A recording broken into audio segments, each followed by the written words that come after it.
ခေါင်းလောင်ခုနကျွန်တော်ပြောခေါင်းလောင်ဆိုတာတာတုအနုမောဒနာနော်ကုသိုလ်တွေပြုပြီးတဲ့ဒီတိုင်းကိုသုံးသက်တော်မူမရှိရတဲ့တော်တာတုမောဒနာခေါ်ဆုနိုင်ရတဲ့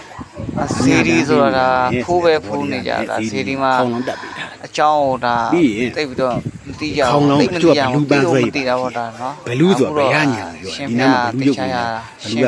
ပန်းနိုင်နေတာပေါ့နော်ပုပ္ပယထာစီရီရတာဒဏ္ဍာရီဇလန်းရှမ်းစီရီပဲဘလူးပန်းဆွဲထားတာဘလူးဆိုတာဘယ်ရညာဘာဘယညံဆိုဘေးရန်တွေကိုကြောက်အောင်ဘာယူကိလေသာဆိုဘေးရန်တွေကိုကြောက်အောင်တဲ့အဲ့လိုကြောက်လို့ရှိရင်ဘာကိုဆွဲရမလဲဆိုပန်းနိုင်အောင်ဆွဲဘာပန်းနိုင်ဆိုနိဗ္ဗာန်ရတာပေါ့နော်အဲ့လိုပြောတာဘလူးပန်းဆွဲရတချို့ကရှိရနော်ဒီမှာတော့မရှိဘူးနော်ပြီးလို့ရှိရင်ဖောင်ရက်ဒါဖောင်ရက်ကျွန်တော်က9ရက်ရှိရအောင်နော်ဘောစင်9ပါဘူးနားတဲ့ပြီးလို့ရှိရင်ကြာမောက်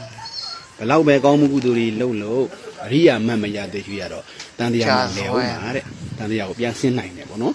ပြန်ဆင်းနိုင်တဲ့အထိမှန်နေတယ်တဲ့ဒါကြာပင်ကြာပုံလေးကိုမှောက်ထားဒါဂရုဉာဏ်နော်ဂရုဉာဏ်ဆိုတာဂရုဉာဏ်ရှိရပြီလို့ရှိရင်တဲ့အရိယာလမ်းလိုက်မယ်ရှင်ဖျားတာအရိယာလမ်းကြာပွင့်ပေါ့နော်ဒါကြာပွင့်ရဲ့ဒီလေးလောက်တာဒါကြာမောက်ဒါကြာလှမ်းကြာမြောင်လှမ်းတာဘာအရိယာလမ်းကိုတက်လမ်းပြီပေါ့နော်အရိယာလမ်းကိုတက်လမ်းလို့ရှိရင်တန်တရားမှကျွတ်ရမယ်တရားကြီးအားထုတ်တဲ့အချိန်မှာတဲ့သောတာပတိမတ်တို့တရားကံပြီးမှတို့အနာဂတ်မှတ်သူအတိတ်ပဲနဲ့မတ်တချင်ရလိုက်တာနဲ့တန်တရားကိုဖျက်ပြီးသားဖြစ်တယ်တဲ့ဒါကြောင့်ငါပြောဘူးတင်တာငါပြောပင်ဆိုတာတစ်ချိန်ပဲသိရပေါ့နော်ငါပြောဘူးတဖူးထွက်ပြီးလို့ရှိရင်ငါပြောပြန်ပြီးသွားပြီပြတ်သွားပြီသူ့ဘဝအဲ့လိုပဲမတ်တချင်ရတယ်အဲ့မတ်တချင်ရတာနဲ့တန်တရားပြတ်ပြီတဲ့ဒါကြောင့်ဖြစ်ပြတဲ့မတ်တချက်အဖြစ်ပြက်တွေဘယ်လောက်ပဲများခဲ့